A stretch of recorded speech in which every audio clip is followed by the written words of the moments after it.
Mapapadilat ka talaga kapag malalaman mong ang pinakamahinang hunter ay naging isang rising hero. Dahil ang ating bida lang naman ang dahilan kung bakit nailigtas ang lahat ng miner sa nangyaring D-rank dungeon incident, Strike Squad wipeout. At parang madadagdagan ng sakit ng ulo ni Soho mga lods dahil mayroon na siyang dalawang makakasama na nagsasalita na sobrang kulit at palaging nagtatalo. Kaya huwag na nating patagalin pa. Let's go! Nagsimula ang chapter na ito kung saan nag-aalala si Soho bago daw nagsimula ang laban dahil pula ang pangalan ng monster. Pero masasabi niyang malakas din ang kalaban na ito. Naayon pa ni Vero, hindi daw siya nagdududa even a single moment sa pagkapanalo ng Young Monarch. Sagot ng ating bida, isa yung malaking kasinungalingan. Dahil at the first place, sinabi ni Vero na hindi niya kayang talunin ng monster na ito. Napangiti ang ating bida habang tinitingnan ang kanyang gunlet dahil still may natutunan siyang bagong pamamaraan sa pakikipaglaban at hindi na masama kung ano ang makuha niya ngayon. Kaya binuksan kaagad ni Soho ang system para makita ang kanyang reward.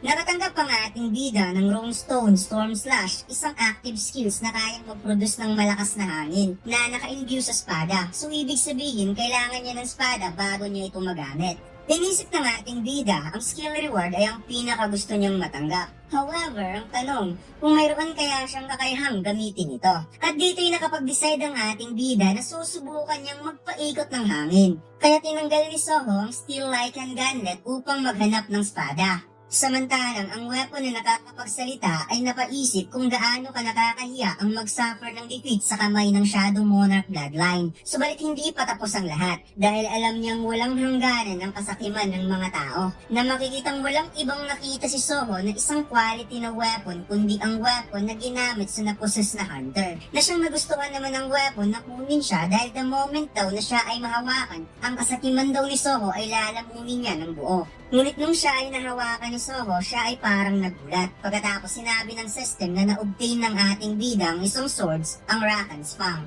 Naging komportable ang pakiramdam ni Soho nang nahawakan ng espada dahil naramdaman niyang mas maganda ito compare sa Goblin's weapon. Samantalang na-realize ng swords na mayroon palang nilalang na hindi niya kayang i-dominate na kahit siya ay nagtataglay ng kapangyarihan ng Monarch of Fangs. It's turned out na dahil pala sa Great Spellcaster Kanjaro Blessings at sa permanent longevity, kaya hindi niya kayang i-dominate si Soho kahit may kapangyarihan pa siya ng isang Monarch of Fangs. Napangiti ang ating bida na excited nang masubukan ng bago niyong skill gamit ang espada at binaliktad ni Soho ang paghawak ng weapon na makikitang umapaw sa espada ang napakatalas na hangin na parang kaya nitong hatiin ng kahit anumang bagay. Kung kaya't inactivate ni Soho ang Storm Slash skill kung saan walang kahirap-hirap na winasok ng ating bida ang malaking bato sa loob ng dungeon. Napangiti ang ating bida sa lakas ng kanyang skills at mukhang magkakaproblema daw siya sa paggamit nito dahil mauubos ka agad ang kanyang mana in just a single use. Pero sobra niyang nagustuhan ang destructive power nito.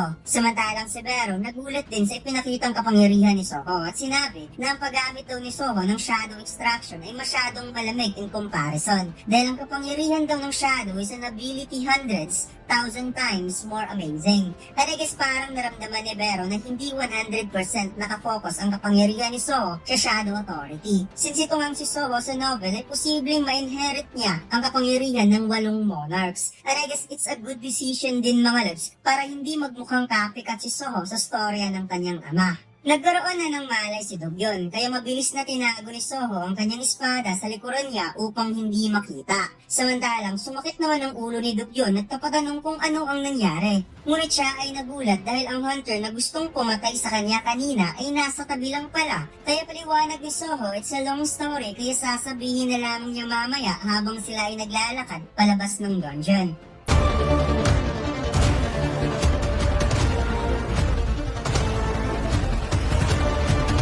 Subukan niyo maglaro ng Run Online Studio 4 Episode 7. Ang download link ay nasa ibaba. Maraming salamat, mga Lods.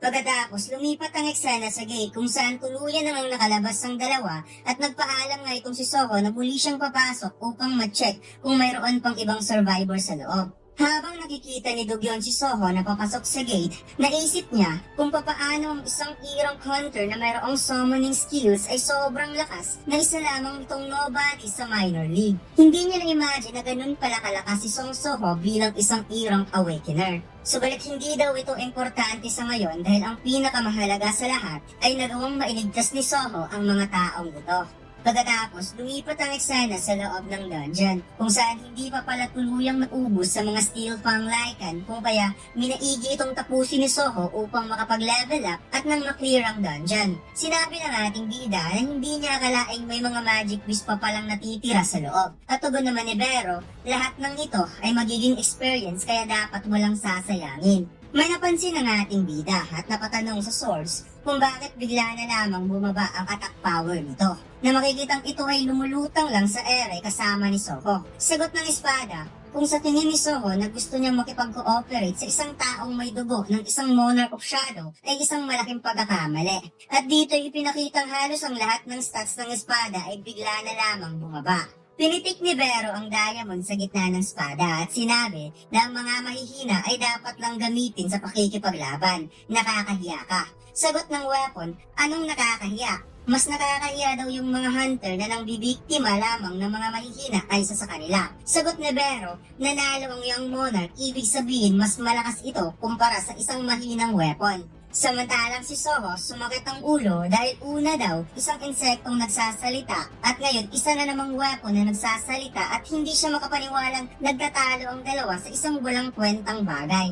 Tuluyang nakapasok si Soho sa lugar kung saan huling pumasok ang mga hunter at dito'y nakita niya na tumambad ang mga patay na hunter kaya nalungkot ang ating bida dahil hindi man lang niya nagawang mailigtas ang mga ito. Sinabi ng weapon na pinatay lang naman niya ang mga gustong manghimasok sa lugar. Ito daw ang kanyang misyon bilang tagapagbantay ng sanctuary ng Monarch of Fang. Kaya bigla siyang hinawakan ni Soho at sinabing, tumahimik ka muna, kung saan umalma ang espada at hindi ito nagpatinag at muli niyang ibinaon ang kanyang sarili sa ground. Napansin ni Soho na pwede pala niyang gamitin ang shadow extraction sa mga bangkay na hunter. Kaya pinaliwanag ni Vero na pwede niyang gamitin ang shadow extraction sa kahit anong klaseng bangkay at magamit niya ito bilang shadow soldier. Nakita ni Vero na itinuon ni Soho ang kanyang kamay, ngunit ito ay para kunin ang mga bangkay ng hunter palabas ng dungeon. Kaya nagtataka si Vero bakit hindi nagsagawa ng shadow extraction ng Young Monarch. Sinabi ni Soho na ang gamitin sila pagkatapos mamatay ay isa na namang another punishment. Kaya parang naramdaman ni Vero kung ano ang nararamdaman ni Soho. Subalit ang weapon, wala daw siyang pake. Napatanong ang ating bida patungkol sa sinabi ni Vero na ang lugar na ito ay sanctuary ng isang monarch. Ibig sabihin, sanctuary din ito ng kanyang ama. Subalit may mga monarch na pinatay din ng kanyang ama. Kung kaya't naguguluhan siya kung ano nga ba talaga ang mga monarch at ano ang koneksyon ng mga monarch sa Itarem. Sinabi ni Vero na mas mabuting isipin ni Soho na ang Itarem ay ang current enemy ng kanyang king at ang mga monarch ay ang previous na kalaban. Paliwanag ni Vero na mayroong 9 monarchs in total including ang kanyang king. Ang ama ni Soho, ang the great Song Jinwoo, the king of the death, the monarch of shadow. At mayroon ding king of beast, the monarch of Fang, the queen of insects, the monarch of flames, the king of monstrous humanoids, the monarch of the iron body, the king of demons, the monarch of the white flames, the king of giants, the monarch of the beginning, the king of snowflakes, the monarch of frost, the king of demonic speak trees, the monarch of the transfiguration, and finally, the king of berserk dragon, the monarch of destruction. Although lahat ng monarchs ay nagpo-possess ng beyond comparison na kapangyarihan, subalit nung sinubukang salakayin ng 8 monarch ang Earth, silang lahat ay nasawi sa kamay ng kanyang king, which is ang ama ni Soho. Biglang nagsalita ang espada at sumang-ayon ito sa quick storytelling ni Vero na ang Shadow Monarch ang nagpatay sa kanyang master, ang Monarch of Fang. At dagdag pa niya na kung ang kanyang lakas ay hindi lang sana madulas, kaya niyang tapusin ang kadugo ng Monarch of Shadow at pakain sa mga mababangis na lobo. Sinabi ni Soho na hindi niya naiintindihan ang nararamdaman ng espada. Ipinaliwanag niya na lumaban ng kanyang ama sa ibang mga monarchs upang protektahan ng Earth. At ngayon gusto mong protektahan ang lugar na ito sa kamay ng mga invaders. Na kung iisipin, pareho lang ang kanyang ama at ang espada na gustong protektahan ang importante para sa kanila. Subalit mayroong bagay na sumasagabal sa kanya. Ito yung paniniwala ng espada na kailangan itong lumaban sa kanya dahil siya ay kadugo ng ng Shadow Monarch. Kung ang misyon ng espada ay protektahan ang lugar na ito, so it's very stupid na umakto ng galit sa kanyang ama na tumalo sa Monarch of Fang. Kaya parang nainsulto yung espada sa sinabi ni Soho. At napansin kong malakas talagang insulto at bumasag ng damdamin itong si Soho, mga lods. Sinabi ng ating bida na gusto niyang makita ang kanyang ama at ina, na hindi niya makasama ngayon dahil sa mga Outer Worlds invaders. As long as na hindi niya makukuha ang goal na ito, balak niyang hawakan kahit anong kapangyarihan, kahit saan pa ito galing. Kapag ang Itarim ay magsisimula ng mag-invade sa lugar na ito, walang sinumang makakatakas sa napakalaking chaos. Kaya kung tutulungan siya ng espada, tutulungan din niya itong protektahan ang lugar na ito. At habang nakikita ng weapon ng mukha ni Soho, na siyang nagpa-realize sa weapon na may mabuting kalooban ng ating bida, kung kaya't nang hinawakan ni Soho ang espada, sinabi niya, paano kung ang Shadow at Fang ay magsama-sama at gumawa ng United Front. Pagkatapos, lumipat ang eksena sa isang park kung saan may mga informant na pinuntahan si Ling Dugyun upang mapanayam patungkol sa Strike Squad wipeout na nangyari sa D-Rank Dungeon kahapon. Kung saan napangiti nga ito na sinabing sasabihin niya ang lahat ng napakadetalyado. Naisip niya na kahit isang irang si Soho, alam niyang pagkatapos nito, mababago ang pagtrato nila kay Soho. At ito lang ang kaya niyang gawin upang mabayaran ang kanyang utang. Kaya matapos ang panayam na yon, sa pagdating ng evening, isang article ang biglang lumitaw sa internet. Pagkatapos, lumipat ang eksena sa office ng Black Tortoise Guild Management Second Team, kung saan isang manager ang nag-iisip kung tama bang magdagdag sila ng kaunting porters. Tugon ng staff na ang kanilang pick-up team ay palaging nanghihingi ng reinforcement, kaya mukhang dapat na silang magdagdag ng kaunting E-rank hunters. Siya si Lee Yong-ho, ang Black Tortoise Guild Manager of the second team. Sinabi niya na nag-send na siya ng candidate, kaya gusto niya itong makita sa dalawang staff ang E-rank hunter na ito.